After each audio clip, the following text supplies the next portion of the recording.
Atos 1:8 diz assim: contudo recebereis poder quando o Espírito Santo descer sobre vós, e sereis minhas testemunhas tanto em Jerusalém como em toda a Judéia e Samaria e até os confins da terra. No verso 9, e tendo dito essas palavras, foi Jesus elevado às alturas, enquanto eles contemplavam, até que uma nuvem o encobriu à vista deles. Espírito Santo, nós precisamos de Ti. Nós somos completamente dependentes do Senhor. Não somos nada, absolutamente nada, sem a Tua presença. Espírito Santo, fale conosco, fale com a Sua igreja. Esconda-me atrás de Ti. Que a carne não se manifeste, que o homem não se manifeste. Não nos deixe Te atrapalhar, Espírito Santo. E fale com o Seu povo, com a Sua noiva e com a Sua igreja. Meus irmãos, todos conhecem essa passagem de cor. Não é mistério para ninguém. Existem muitas mensagens formadas e fundamentadas em um só texto. Mas pastor Márcio disse uma coisa muito interessante ontem, que pastor não prega para pastor, pastor compartilha. Compartilha experiência, porque quase tudo nós sabemos. A minha ideia aqui essa manhã é justamente compartilhar alguma coisa da luz que o Senhor me trouxe em cima desse texto, que eu tenho chorado muito em cima disso, orado muito em cima disso, e isso tem falado bastante ao meu coração. Porque eu acredito que em Atos 1:8 existe uma fonte inesgotável do Senhor aqui nesse texto. E eu quero te ajudar aqui nessa manhã a descobrirmos a diferença entre a unção do Espírito, o poder do Espírito, os dons que o Espírito confere a nós, como somos usados por Ele, como somos cheios de seus carismas, dos seus dons, e a única, exclusiva presença e comunhão com Ele. Ser usado por Deus é uma faca de dois gumes. É muito complicado você ser uma pessoa de muitos dons. É muito complicado você ser uma pessoa de muitas responsabilidades ministeriais. Já dizia o santo profeta, tio do Homem-Aranha: com muito poder, vem muitas responsabilidades. Isso está escrito em Heresias, capítulo 1, verso 2. Mas nós entendemos que o ministério é um lugar muito abençoado. De fato, o pastor Flávio disse ontem que o ministério é uma bênção. Apesar de encontrarmos traições, apesar de encontrarmos o que o pastor Sóstenes pregou, esgotamento, mas também perigos eminentes do suicídio ministerial. Você vê que eu estou acompanhando todas. O ministério é gratificante, mas ele tem traições. Mas ele também tem perigos. E o maior perigo do ministério é sermos traídos por Ele mesmo. Traídos pelos dons, traídos pela misericórdia, a Bíblia diz, mas não que ela nos trai, mas interpretarmos erroneamente os dons, a bondade e a misericórdia de Deus, as riquezas, a prosperidade, a unção que o ministério nos confere. Para mim esse é o maior perigo, porque ele é um perigo quase imperceptível. Por exemplo, quando você pega Apocalipse no capítulo 3, no versículo 20, na realidade, do capítulo 2 e capítulo 3, você começa a perceber que o Senhor Jesus, falando para as 7 igrejas da Ásia, Ele diz: eu conheço, eu conheço, eu conheço, eu sei, eu entendo, eu estou vendo. Você começa a perceber que Jesus está observando, mas Ele não está aquém da responsabilidade do cada ministro. E ali eu percebo que Jesus diz: sou eu que tenho as 7 igrejas numa mão e as 7 estrelas na outra. Então mesmo aqueles usados pelo diabo na igreja de Apocalipse, ele diz: está na minha mão. Eu estou observando a atitude de cada igreja, e estou observando a atitude de cada pastor. Isso nos traz uma responsabilidade muito grande, porque às vezes você começa a perceber e ouvir pastores que parece que Jesus perdeu a mão da igreja. Parece que ele não está mais controlando. A igreja está caída, a igreja está prostituída. E aí, como disse o pastor Luciano ontem, eu também gosto de usar isso. A igreja está horrível, eu queria ser da igreja primitiva. Eu falo, qual delas? A de Corinto? Ou aquela que tinha o trono de Satanás? Qual igreja primitiva você quer ser? Porque os problemas sempre existiram na igreja. E se nós não tivéssemos problemas com pessoas, nós não teríamos problemas. Tempo atrás, o rapaz chegou na igreja e falou, pastor, eu vou sair da igreja. Porque tem muita coisa aqui que eu não concordo. Falei, então eu vou sair com você. Eu ouvi um pastor dizer isso, e eu repeti, falei assim, eu vou fazer igual esse pastor que pregou, eu vou falar para esse irmão. Agora eu não lembro qual pastor pregou isso, mas eu ouvi e falei, fiz igualzinho, deu certo. Quando eu falei que foi você, não foi? Falei, quando eu falei para ele que eu ia sair da igreja, ele desistiu. O outro disse, mas pastor, aqui tem muito hipócrita. Eu falei, mas tem lugar para mais um, querido. Não, pastor, mas eu estou procurando um lugar para eu me sentir bem. Eu falei, vai para um shopping.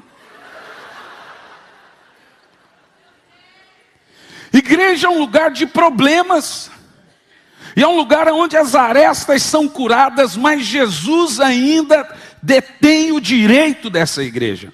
Ele não perdeu o controle da sua noiva. Ele não perdeu a mão disso. Ele está com a igreja na mão e pior, os pastores em outra.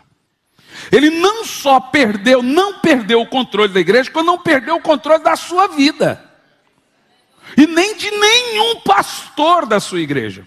Não importa o que ele está fazendo, Jesus está no controle. E é sobre isso que eu quero falar nessa noite. E da onde surgiu essa mensagem? Eu estava dentro do carro com o reverendo Hernandes Dias Lopes e começamos a conversar sobre isso. E começamos então a estudar e a focar esse tema. E aí surgiu um estalo na nossa cabeça. E a ideia aqui hoje é construir, desconstruir, construir de novo. Eu quero te pedir que você não coma a merenda antes do recreio. Não me chama de herege antes de terminar a mensagem. Tá bom? Porque senão depois vai acontecer como em todos os lugares. Ô, pastor, perdoa, pensei que você tinha falado uma besteira. Então nós vamos caminhar nesse texto. Porque nós vamos trabalhar aqui o seguinte. Pode um homem caído, um falso profeta, um homem carnal, um homem em pecado, ser cheio da unção do Espírito?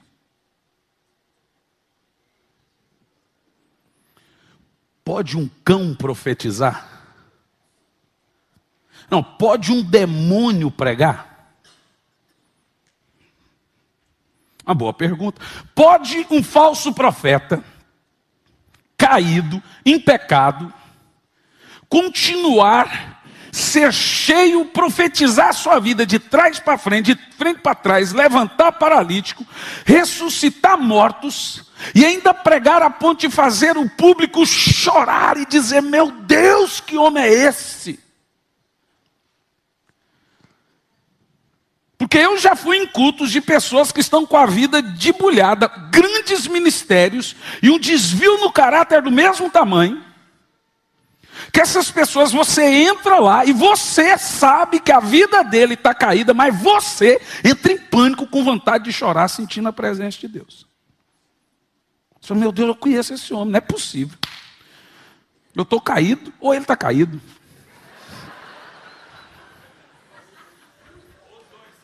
Ou os dois. Então é possível, pode um cão profetizar? Pode um falso profeta ser usado pelo Espírito Santo a tal ponto de arrebanhar corações e mentes de homens, e mesmo assim ele está indo para o inferno? Observe o texto em Atos 1:8. Para nós entendermos uma diferença aqui hoje entre poder do Espírito e presença do Espírito. Não são a mesma coisa. Talvez isso não é nenhum mistério para muitas pessoas. E ontem eu fiquei muito feliz quando o pastor Luciano falou, e isso aí me aliviou da tensão de querer sempre pregar novidade. Eu fiz assim, porque o nosso segredo não é querer pregar coisa nova, é querer fazer da coisa velha algo sempre novo. Esse é o grande mistério. Mas observa o texto: contudo, recebereis poder. Você sabe que a palavra poder, você tem duas definições na Bíblia para poder.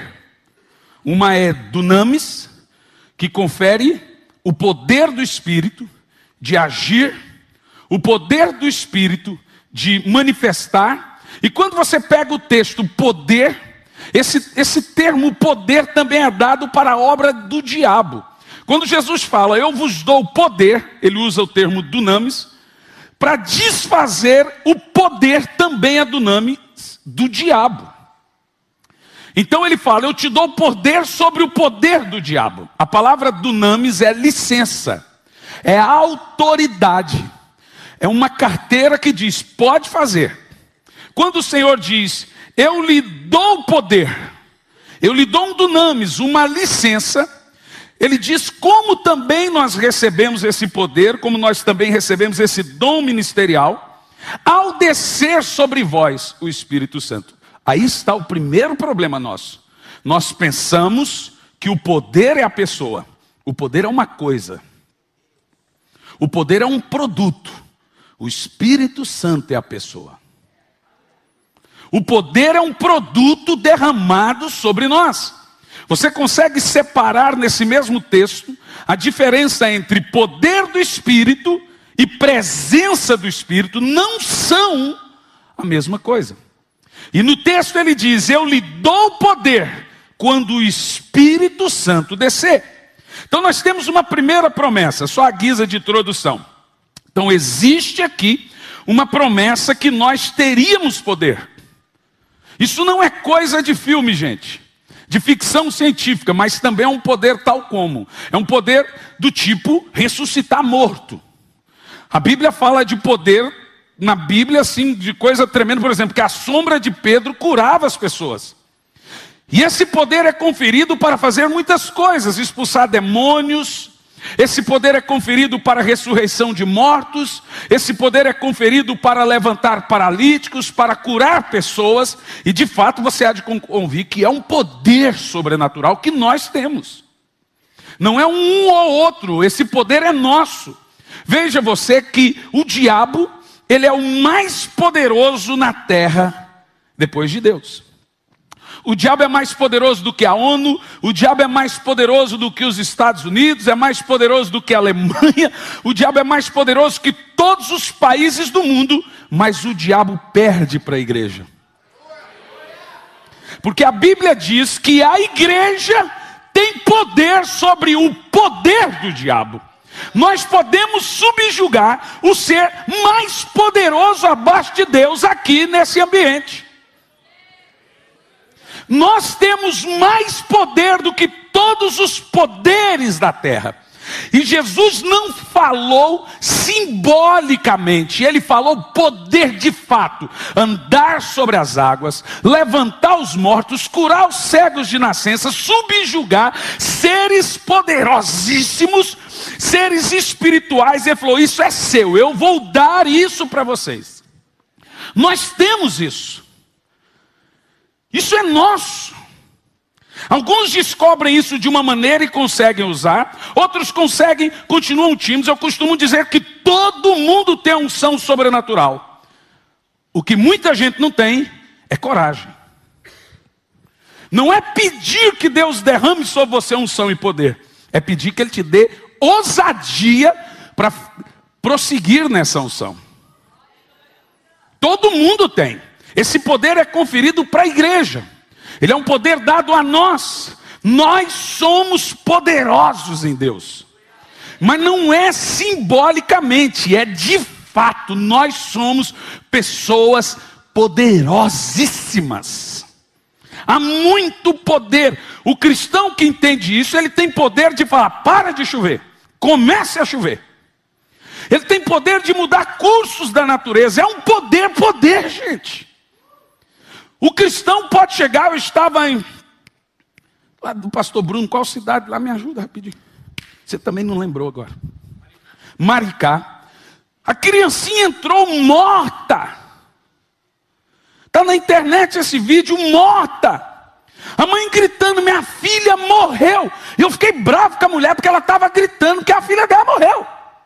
Falei, para de gritar, mulher. Ela desesperada no meio do culto, por que a senhora está? Porque minha filha morreu. Eu falei, daí? A senhora está no lugar onde o poder de Deus se manifesta. Dá cá essa menina. Em 2 minutos a menina ressuscitou. E sabe por quê? Porque isso é um poder. De fato, nós temos poder. Em primeiro lugar, você precisa entender isso, absorver isso e ter isso na sua vida, que o Espírito Santo veio sobre você e quando ele veio, ele lhe conferiu esse poder. Até aqui, todo mundo sabe que nós somos poderosos em Deus. E a Bíblia diz que esse poder só vem quando uma pessoa vem. Separe o poder da pessoa. Recebereis poder ao descer sobre vós o Espírito Santo. Agora observa algo mais tremendo nesse texto. Será que você começa a perceber a diferença? O Espírito Santo é a real presença de Deus em nós. O poder, a unção que Ele dá é o seu poder. De tal forma, irmãos, que nós não sentimos a presença do Espírito. Apesar de dizermos, e é impossível não dizer isso, que já falamos tantas vezes, o que nós sentimos de fato é o seu poder. É a sua unção. Presença você não sente, você conhece. A presença é a pessoa, o poder é o produto. Nós sentimos o poder do Espírito, esse arrepio, essa vontade de chorar, essa coisa gostosa que você sentiu aqui há poucos minutos atrás, é o poder, é a unção. E o Espírito Santo, ele é derramado não na nossa carne, mas a Bíblia diz que na nossa carne viria o poder. O Espírito Santo é derramado em nossos corações. Gálatas 4:6.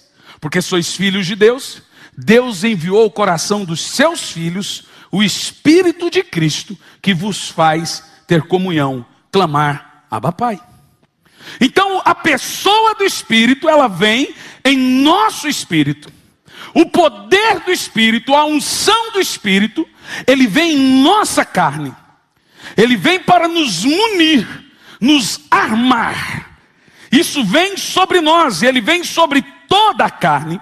E nós precisamos diferenciar, em primeiro lugar, essa questão. A unção de Deus é o seu poder. A unção é o resultado do poder de Deus vindo sobre nós com a sua presença. Presença é glória. A palavra é kevod. Deus é glória. Toda a terra está cheia da sua glória. Isso é presença. É no derramar e na presença real do Espírito Santo que sentiremos a sua unção. Isso significa o que, irmãos? Que é impossível alguém, em primeiro passo, sentir a presença do Espírito, ou sentir o poder do Espírito, obter o poder do Espírito, sem começar no Espírito. Então, só transliterando aqui, colocando em ordem, quando você lê Atos 1:8, diz, você só receberá meu poder, e a minha unção, se eu estiver presente. Então é somente se o Espírito Santo vier aqui nessa manhã, como nós já vimos que ele está aqui, que nós teremos o seu poder manifesto. Isso te faz chorar, isso te faz ter alegria, isso faz ter constrição, arrependimento, vontade de fazer um monte de coisa. E isso, irmãos, acontece de muitas maneiras. Por exemplo, no Pentecoste você tem manifestações audíveis, visíveis, manifestações sonoras e manifestações sobrenaturais. Qualquer coisa acontece em um ambiente do Espírito Santo. Eu estava pregando agora na Europa, na convenção da igreja presbiteriana na Europa. E eu perguntei, o que vocês querem ouvir? Queremos ouvir sobre o Espírito Santo. Eu falei, jura? E aquilo foi algo marcante. As pessoas choravam, outras riam e outras gemiam. Então tudo acontece em um ambiente de kevod, em um ambiente de glória, em um ambiente em que o Espírito Santo está presente. Agora entenda algo. Ninguém pode começar sem a presença de Deus. Sem a presença do Espírito Santo. Pode gritar, pode fingir, pode forjar uma glória, pode forjar uma manifestação, pode pôr show pirotécnico, pode fazer o que for, mas se ele não vier, se a unção dele não vier, se a presença dele não vier, não terá manifestações e não terá poder.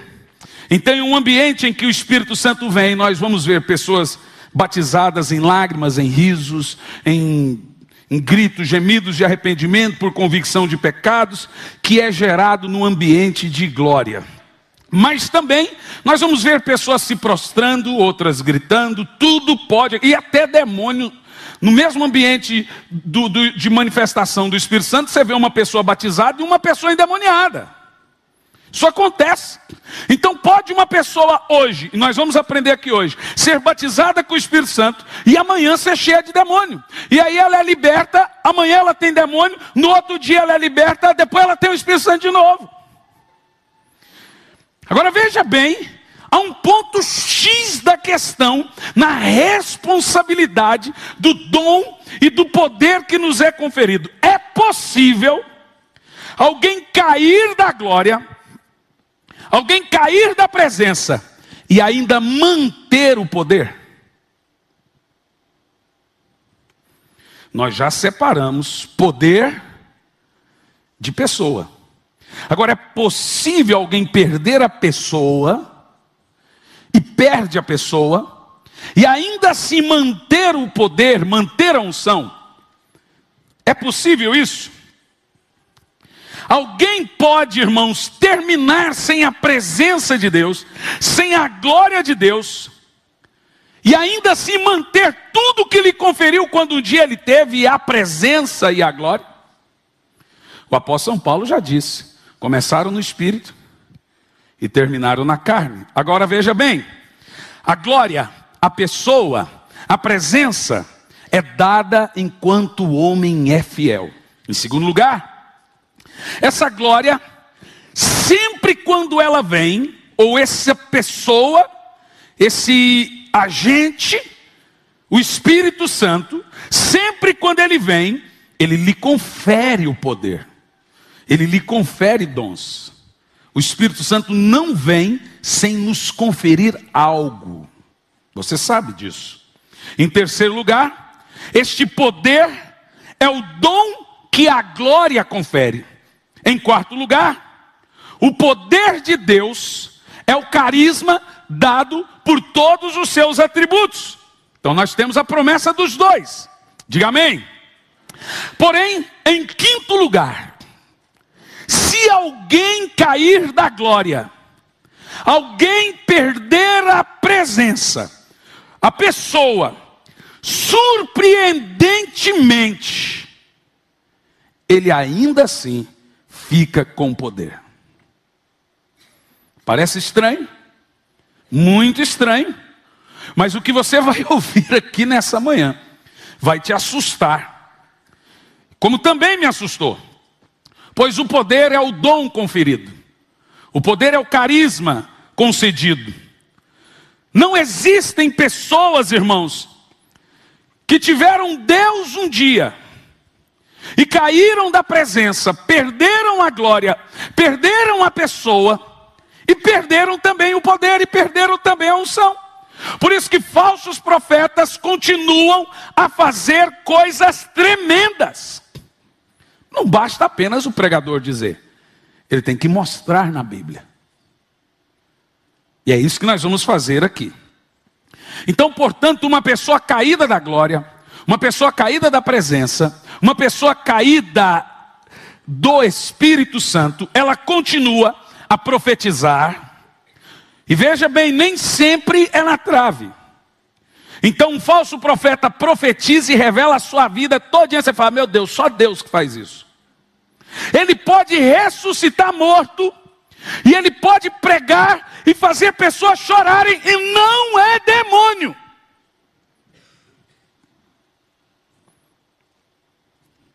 Ele continua a realizar proezas. Então existem pessoas distantes de Deus, mas cheias do poder de Deus. Que coisa esquisita. Eu vou dizer de novo.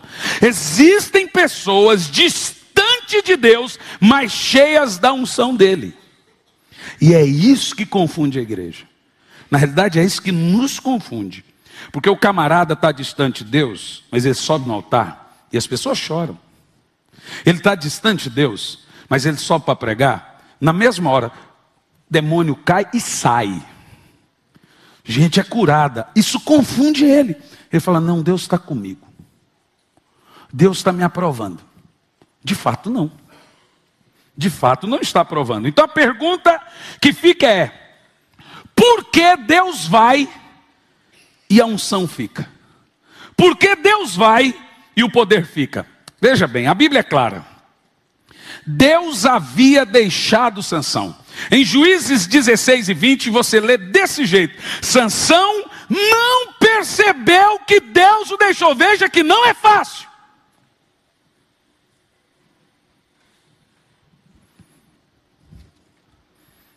Sansão não percebeu que Deus o havia deixado. Não é um ofício fácil perceber que você está sem a pessoa, porque ele vai, mas o poder fica. Ele vai, mas a unção fica. Vamos ver, fazer uma conferência em 3 textos. Abra sua Bíblia. 1 de Samuel.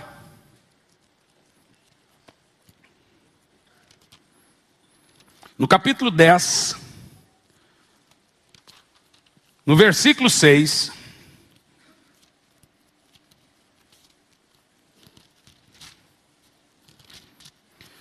Vou fazer um comparativo. Para mim, um dos caras mais endemoniados da Bíblia. Esse aqui você tinha que falar, espírito bom, sai desse corpo das trevas. Esse cara usava Lúcifer. 1 de Samuel 10 e 6 diz assim: neste momento, falando de Saul, veja bem, neste momento, o Espírito do Senhor tomará pleno controle de ti, e terás manifestações proféticas com eles, e será transformado em outro homem. Aqui nós temos um relato de quando o Espírito Santo entrou em Saul. Diga amém. Quando o Espírito Santo entrou em Saul, disse, você vai ser também profeta. Você vai ter manifestações proféticas, tais como, nós vamos ver logo à frente, visões, e pronto. Todas as coisas que nos é conferido com a pessoa do Espírito. Agora vamos andar um pouco mais. No capítulo 16, no verso 14.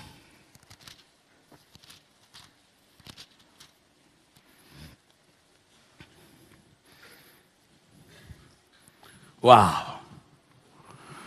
Agora, nós tivemos um relato do Espírito Santo entrando em Saul e lhe conferindo poder.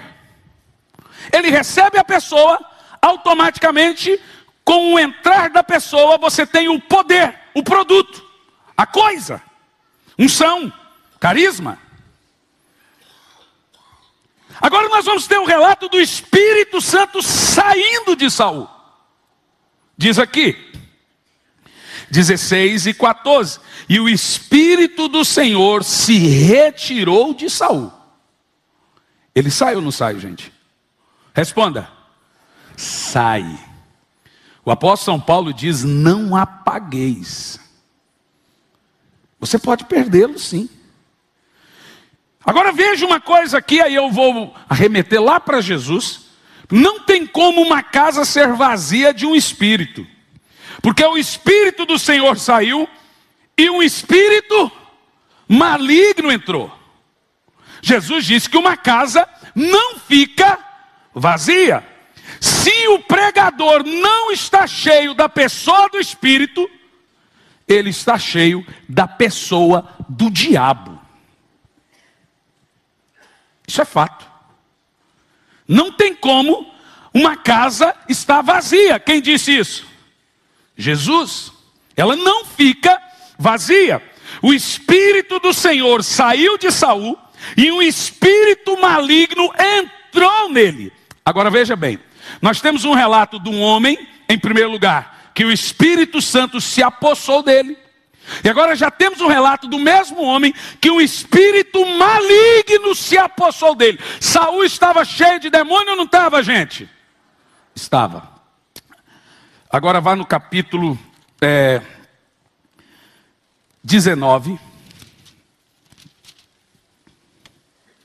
A partir do verso 18. O relato é o seguinte, preste atenção. Saul agora está endemoniado, você sabe, querendo matar Davi. Davi então foge pela madrugada, vai ter com Samuel, conta para Samuel tudo o que aconteceu, e os dois, ambos, Davi e Samuel, fogem para Ramá. E de lá eles vão para a casa dos profetas, fugindo de Saul. A história é um tanto quanto engraçada, porque Saul manda 3 grupos de assassinos matarem Davi. E só na 4ª vez ele fala, eu mesmo vou dar conta do ofício. Veja o que acontece, a partir do verso 18. Davi tinha, pois, fugido e escapou. Foi ter com Samuel em Ramá e lhe contou detalhadamente tudo o que Saul lhe tinha feito e tentado fazer. Ele e Samuel refugiaram em Naiote, na casa dos profetas, onde passaram a morar. Ambos estavam fugindo de um homem assassino. Então foram dizê-lo a Saul, descobrimos que Davi está vivendo na casa dos profetas em Ramá. Então imediatamente Saul enviou alguns homens para capturá-lo. No entanto, quando observaram o grupo de profetas fazendo o quê? Profetizando, dirigidos por Samuel, o Espírito de Deus veio sobre esses homens. Quem eram esses homens? Homens mandados por Saul para dar cabo de Davi. E o que acontece com esses homens? O Espírito de Deus veio sobre eles e apoderou-se de cada um deles. E eles também experimentaram a mesma experiência profética. Verso 21. Logo Saul foi informado do que lhe ocorrera e apressou-se em mandar outros mensageiros. Outro já estava lá, como diz o meu amigo Luiz Hermínio, na chapação. Tudo doido.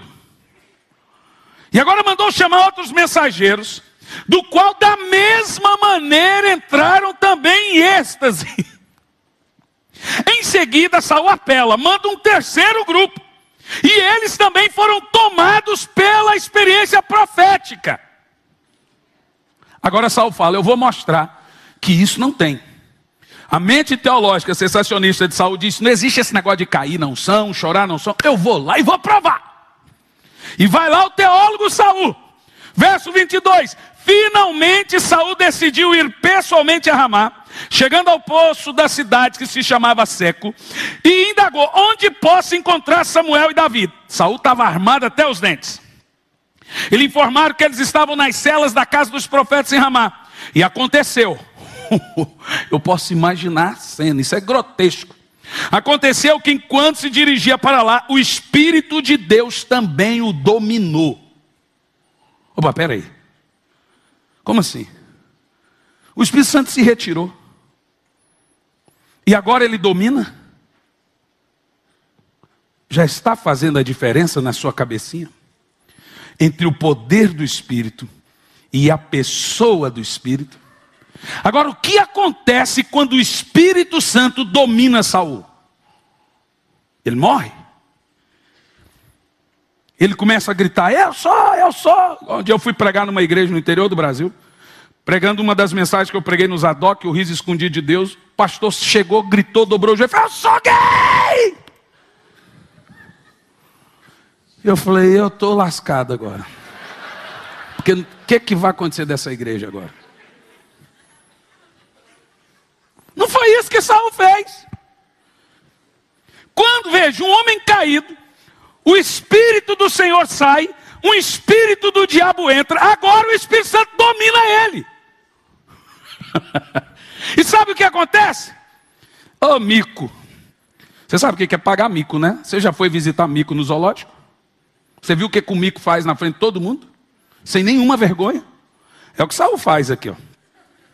E enquanto dirigia-se para lá, o Espírito do Senhor também o dominou, e ele foi profetizando por todo o caminho até chegar em Naote, casa dos profetas. Você imagina um homem em cima do cavalo, assim, o que você faz se você vê um cara em cima do cavalo se contorcendo todo, fazendo aviãozinho assim? Como é que faz, irmão? O que você faria se você visse uma situação dessa? Olha o verso 24. Diz assim, ao chegar, aí é o pior. Deixa eu te contar uma coisa. A minha mente era muito travada nisso. Aparente. Um dia foi um pastor pregar em Curitiba. Eu estava saindo da faculdade de teologia, então minha mente travou. Falei, agora eu não acredito em qualquer coisa. Um pastor espanhol foi pregar, não lembro o nome do pastor, ele foi pregar em Curitiba, e o povo começou a gritar, a chorar. Eu falei, olha que palhaçada. Isso é uma palhaçada.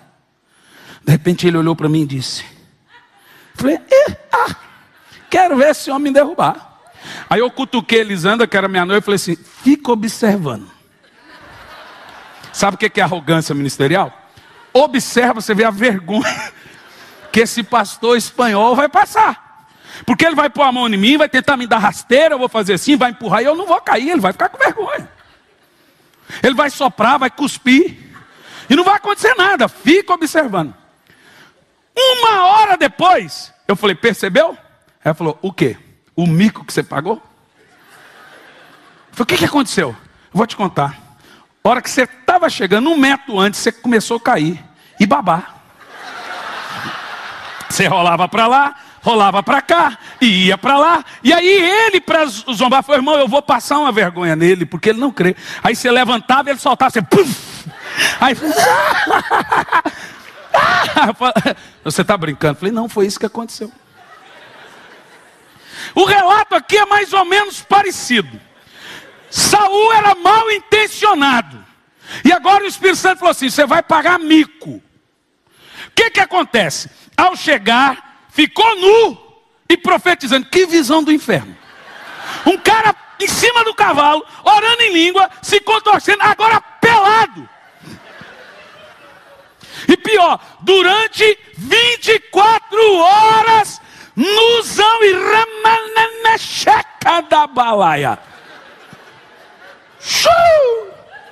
Que loucura, irmão. Tem umas coisas, irmão, que você tem que ter fé demais para acreditar.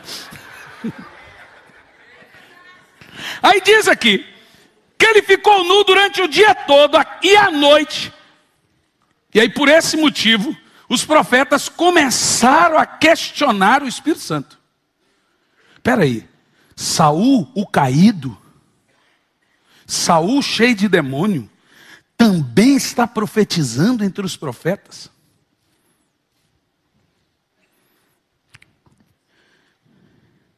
Veja bem, a impressão que se tem é que Saul ficou fora de si. De fato ele ficou. Ficou. Eu vi esses dias zoando com o Luiz Hermínio, esse negócio de chapação não está na Bíblia. Não, irmão. Jeremias diz, eu estou bêbado. Como um homem tomado pelo vinho, por causa do Senhor. Se isso não é chapação, não sei o que é. Então a Bíblia diz que os dons, eles são irrevogáveis. Tudo que o Espírito Santo te dá, ele não toma. Ninguém perde poder do Espírito. Ninguém perde dons do Espírito. É pior. É pior. Tendo em vista que o poder é diferente da presença, o que a pessoa perde é algo pior do que o poder e do que os dons. Acontece um momento na vida de pessoas extremamente usadas por Deus, que o próprio Deus as deixa, que o Espírito Santo sai delas. E o Espírito Santo, ele pode ser apagado dentro de uma pessoa. Você pode perder Deus dentro de você. E você poderá perder a presença de Deus. E mesmo assim pensar que o Espírito Santo está com você por causa do poder. E é aí que isso nos confunde e confunde todos à nossa volta. Olha esse poder em Lucas 9, do verso 1 ao 2. O que acontece? O Senhor diz assim, convocando os seus 12, deu-lhes poder. O que é o poder? Sobre os demônios e para curar enfermos. E os enviou a pregar o reino de Deus e a curar os enfermos. Aí, diz assim, e saindo eles, percorreram todas as aldeias, anunciando o evangelho e fazendo curas e milagres por toda parte. Você percebeu que os dons é o poder? Quem está entendendo, diga amém. E Marcos 3, no verso 14 e 15, diz assim, e nomeou os 12 para que estivesse com ele, e os mandasse a pregar, e para que tivesse poder de curar. Isso também foi dado aos 70, e eles ficaram com tanto poder que eles voltaram maravilhados, depois de haver curado e expulsado demônios. Agora perceba aí, que isso é o poder. Agora a pergunta que não quer calar. Pode um cão, um falso profeta, profetizar? Vamos em Mateus, no capítulo 7. Nós devemos entender, irmãos, que existem 4 definições para a palavra pregar na Bíblia. Profetizar é uma das definições da palavra pregar. Nós temos querigma, querúcio, eioélio. São palavras que estão no nosso vocabulário, mas têm a mesma definição. Nem sempre profetizar é o eis meu servo. Muitas vezes é o simples ato de estarmos aqui pregando. Isso é profetizar. Também. Muitas vezes temos a palavra de conhecimento. Em Mateus capítulo 7, no versículo 15, o contexto aqui fala do cuidado que devemos ter com 3 tipos de situações. Temos aqui falsos profetas, falsos fundamentos e falsos crentes. Agora veja bem, falso profeta é juízo de Deus para falso crente. Falso profeta é levantado por Deus para podar. É levantado por Deus para tirar joio. Se você, veja bem, aonde o Senhor planta trigo, Satanás planta joio. Qual é a diferença? É só no último dia. O trigo é colhido e vai para o celeiro, o joio é colhido e vai para o fogo. Você não pode tirar joio do meio do trigo. Se você tirar, você tira trigo também. Então Deus precisa de agentes específicos para tirar joio, para separar bode de ovelha. A diferença de bode e ovelha não é fácil saber. E ainda temos uma terceira categoria, a bovelha. É o crente álcool e gasolina. Flex. Você não sabe. Então, às vezes o cara age de dia como bode, à noite é ovelha. Você não sabe, irmão, é difícil. Mas o que o Senhor faz? Ele tem maneiras específicas de limpar a sua igreja. Uma delas é escândalo. Jesus não disse virá, poxa, vai vir. Ele disse é necessário que venha. Tem que vir. O escândalo é necessário. Uma delas é o falso profeta. Falso profeta é agente de Deus enviado para falso crente. É a maneira do Senhor limpar. Veja bem, na segunda de Paulo aos Tessalonicenses, no capítulo 2, no versículo 11, abra sua Bíblia e deixa marcado esse outro texto. Olha o que diz o texto. Que espírito sedutor de engano, nos últimos dias, não é enviado pelo diabo. Veja que a maneira, pode pôr na tela por gentileza, se puder, 2 de Paulo aos Tessalonicenses 2, no versículo 11. Veja que uma maneira específica do Senhor limpar a sua igreja é enviando o engano, um espírito sedutor e mentiroso para enganar os falsos crentes. E o falso profeta é juízo para falso crente. É no mesmo contexto que o Senhor diz em João 10, ele fala dos mercenários, dos falsos profetas, e ele diz o seguinte: mas a minha ovelha ouve a minha voz e me segue. O falso crente segue o falso profeta. 2 de Paulo aos Tessalonicenses, capítulo 2, versículo 11, diz: e por esse motivo, Deus lhes envia um espírito sedutor de engano, para que deem ouvido na mentira todos os quantos não deram crédito na verdade.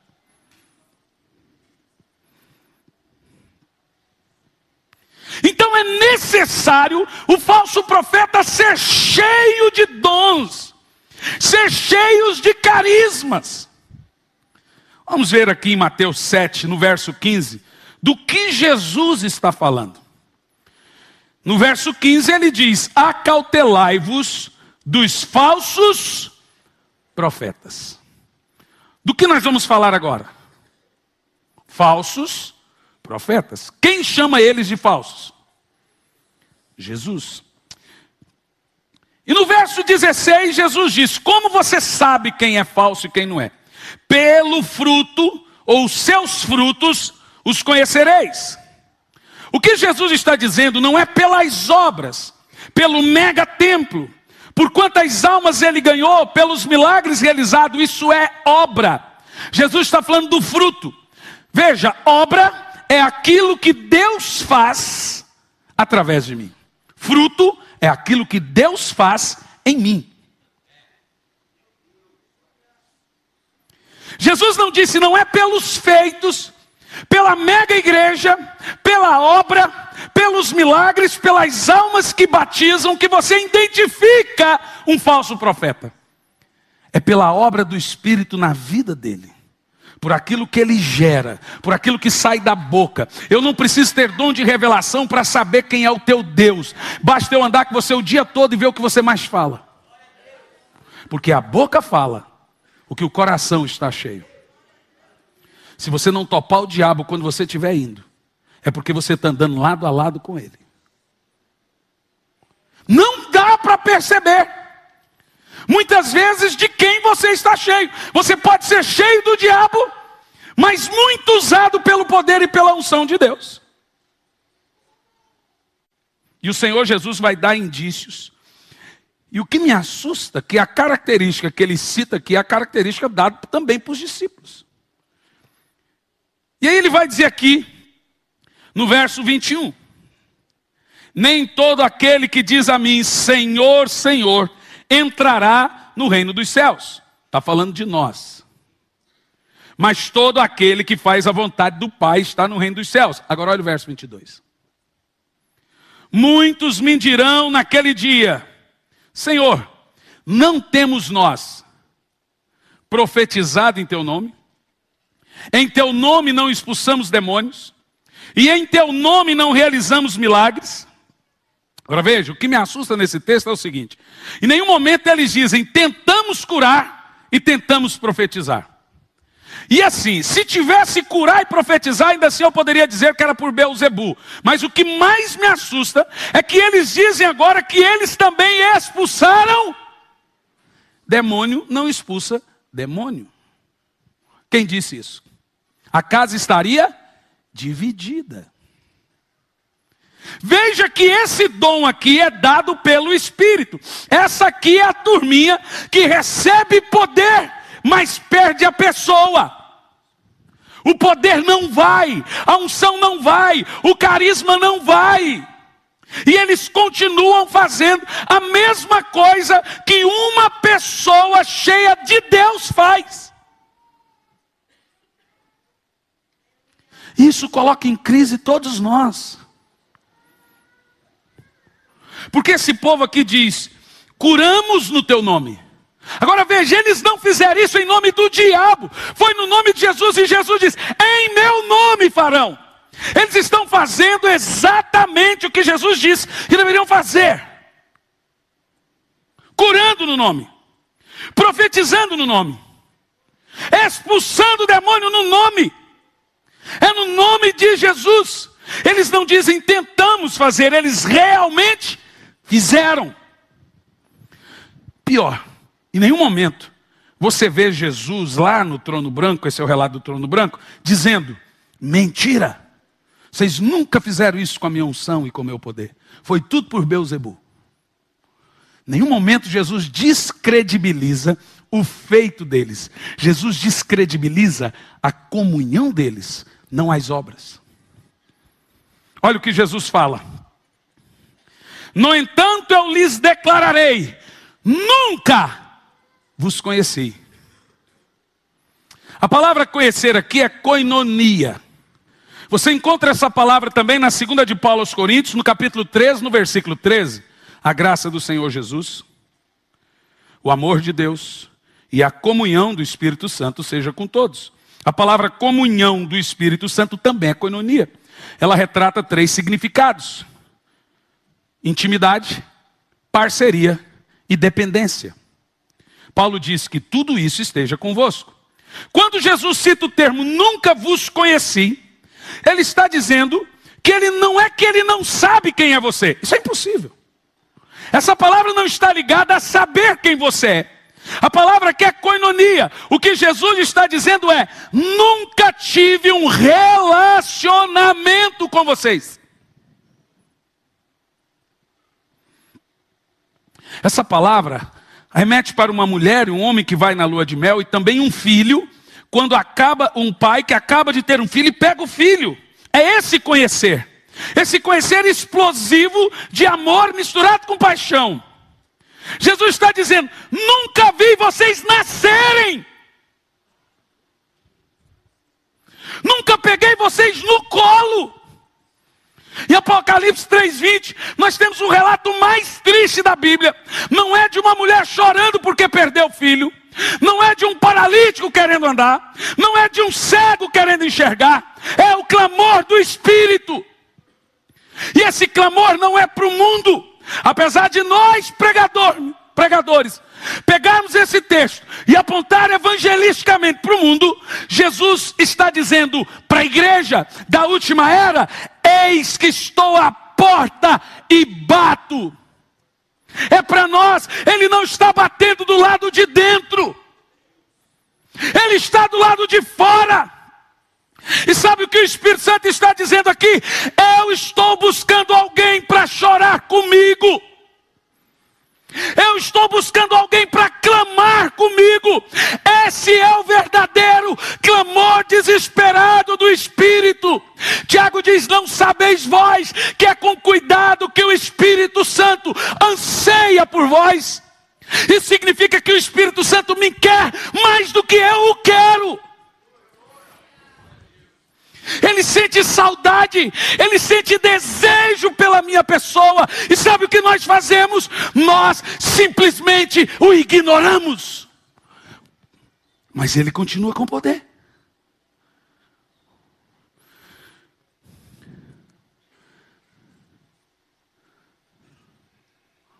Ele continua sendo tocado, usado, reunindo multidões, cantando e pessoas chorando, pregando e pessoas se quebrantando, ganhando almas, ressuscitando mortos, como Saul, Balaão. Você lembra de Balaão? É o profeta burro que falou com o burro profeta. Balaão caiu, se tornou falso profeta e ainda assim profetizou biblicamente a volta de Jesus. Eu vejo não de perto, eu contemplo, mas não de longe.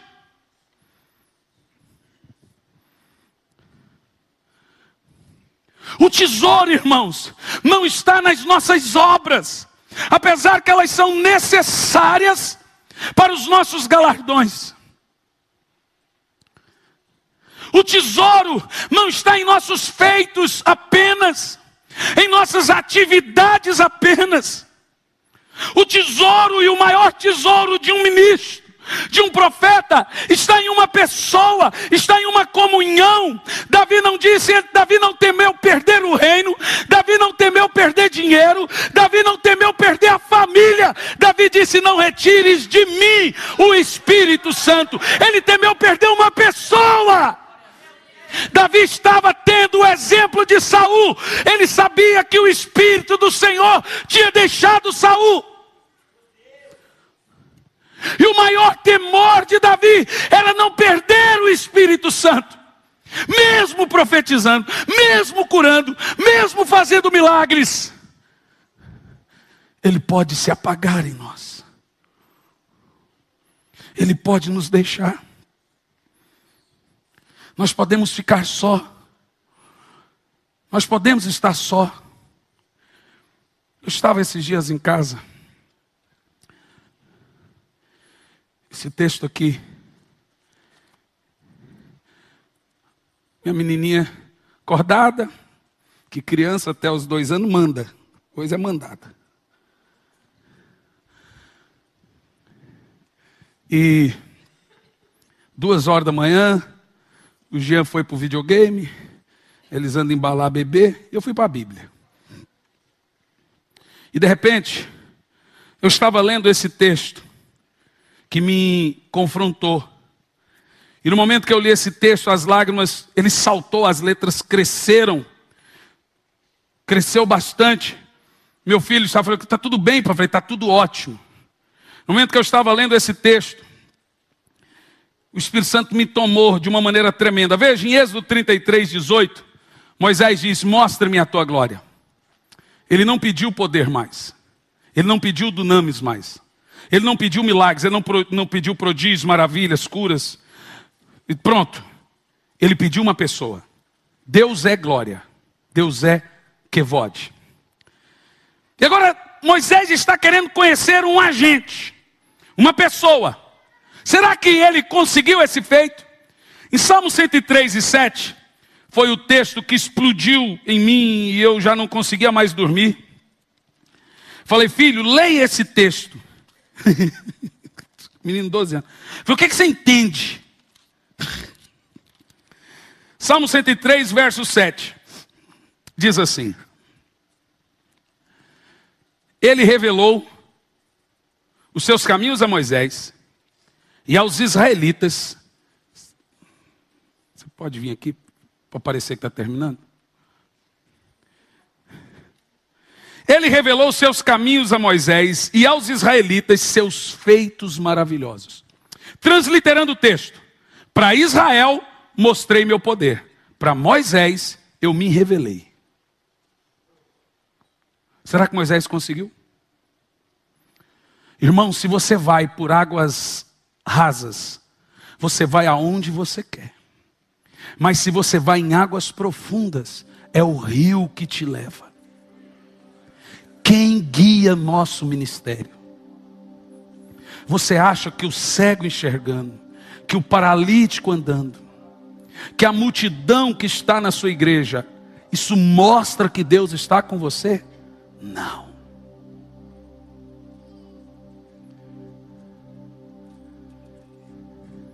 Quantos de nós choramos de saudades do Espírito? Porque Ele anseia por nós. Nós estamos tolerando, ignorando. A cada dia vai se apagando a intimidade, vai se apagando o tempo de comunhão e de oração. A prova que você está cheio do Espírito é que você ainda tem fome e desejo por Ele. Eu digo e digo sempre: você não pode ser frio a 2 coisas: a glória de Deus e o seu pecado. A prova que o Espírito Santo não está se apagando em nós é que eu ainda tenho desejo de orar, que eu ainda tenho fome. Uma vez o pastor Luciano pregou uma mensagem, não lembro qual. Ele disse que um irmão falou: pastor, vem aqui em casa, eu quero me separar dessa doida aqui. Ele chegou lá, o homem começou a argumentar. Eu sei quem está errado numa briga, é quem mais se argumenta. E argumentar, essa mulher doida, essa mulher maluca, essa mulher e a mulher calada. Que um pouco ele falou, pastor, essa mulher é tão doida, que ela falou, eu queria tanto que você fosse comigo no supermercado, eu queria, nunca fui. O dia que eu fui, lá no meio do supermercado, a mulher disse, você nunca mais vem comigo no supermercado.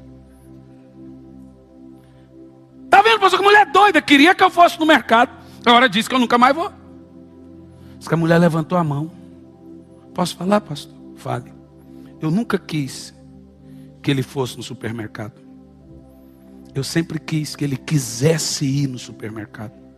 Irmão, isso é tão profundo que você tem que parar, ruminar, raciocinar. Porque o Espírito Santo não quer que você ore. Ele quer que você queira. Ele não quer que você leia a Bíblia. Ele quer que você queira. Ele não quer que você o busque por buscar, porque tenho que orar, senão eu vou ficar com a culpa. Ele quer que você tenha fome e paixão disso. O maior tesouro do seu ministério é a pessoa do Espírito Santo. Irmão, se o diabo tirar a sua comunhão com Deus, ele já fez mais da metade. O nosso desespero, irmãos, não é quando você cai em pecado, é quando você perde o desejo de orar, o desejo de buscar. Tem gente que nunca adulterou, tem gente que nunca caiu em pecados de ação tão grave, mas ele é frio, ele não tem paixão, ele é um sino. Eu fico desesperado. Desesperado. Charles Finney dizia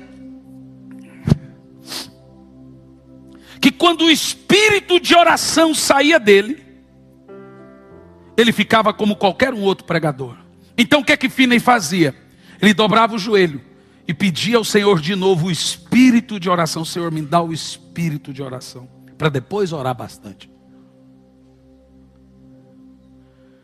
Davi interpretou a grande riqueza de um profeta. Davi interpretou a grande riqueza de um ministério. Não se consiste no reino, não se consiste na igreja, não se consiste na ovelha, não se consiste na família. Apesar de ser tremendo, de ser uma grande riqueza, se consiste na pessoa do Espírito Santo. É Ele que você não pode perder. É Ele que não pode apagar em você. É Ele que deve ser revelado a cada um de nós. Nós devemos, irmãos, manter o fogo aceso. Uma das mensagens que mais falou comigo nos últimos anos foi uma mensagem por título Coisas Novas e Coisas Velhas. Eu não sei se falou com tanta gente como falou comigo. Mas o grande tesouro dessa mensagem pregada pelo pastor Luciano, coisas novas e coisas velhas, não é sempre pedir renovação espiritual. Senhor, me dá de novo, me dá de novo. É manter o que você tem.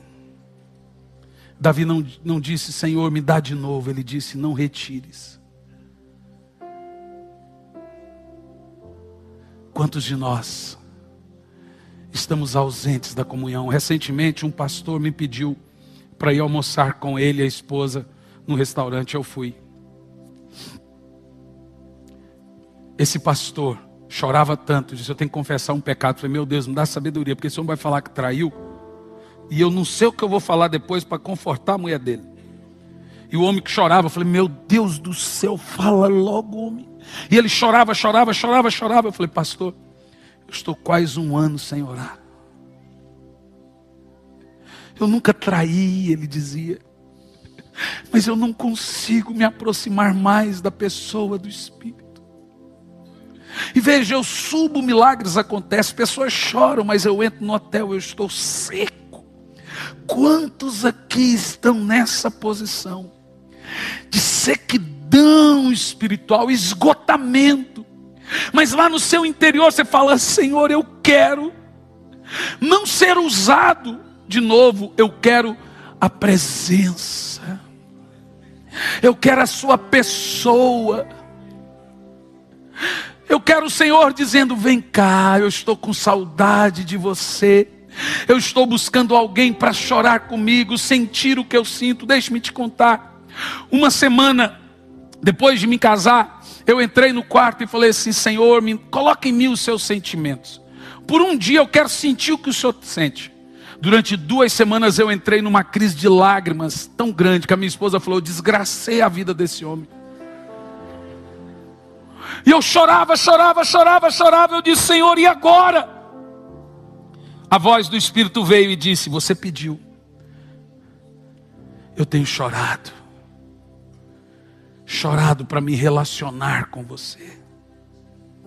Ele sente saudade de você.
As nossas palavras cansam a Ele.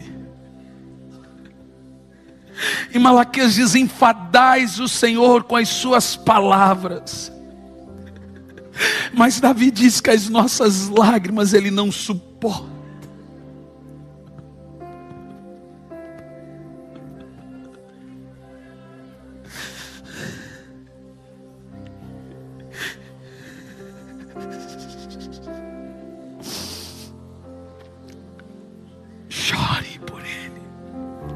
Lute pela presença. Lute pela glória. Esse é o grande tesouro. O maior é o Espírito Santo. O tamanho do seu clamor é o tamanho da sua fome. Chame por Ele, grite por Ele. Se desespere pelo Espírito.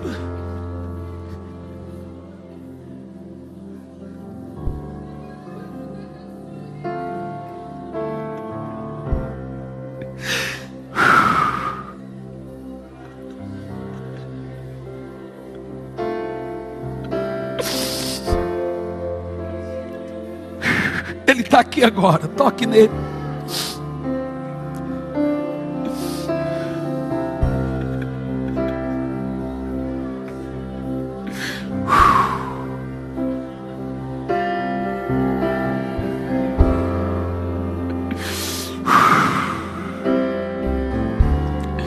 O tamanho do seu grito é o tamanho da sua fome. Se desespere pelo Espírito. Deixe o espírito de clamor, desesperado, de quebrantamento tomar conta do seu interior. A paixão pelo Espírito, que Ele anseia por vós, anseie por Ele agora. Clame desesperadamente, como Davi.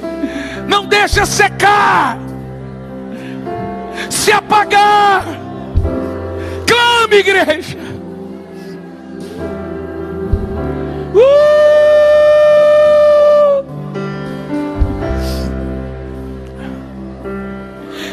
Quem aqui quer reacender essa chama? Venha à frente ou fique no corredor. Chore, clame. Faça o que você sentir. mas se desespere pelo Espírito. Essa música, Espírito Santo, Santo Espírito, pode cantar. Grite desesperadamente por Ele. Esse é o clamor da sua alma. Lute pelo Espírito nessa manhã. Esse é o tesouro do nosso ministério. O Espírito Santo é a nossa grande riqueza. Se desespera, igreja.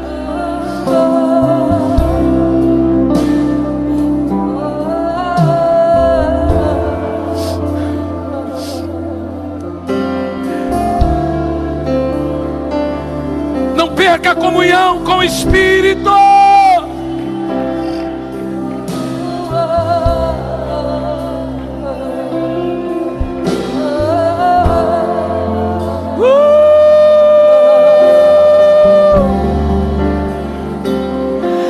Esse gemido sobe ao céu.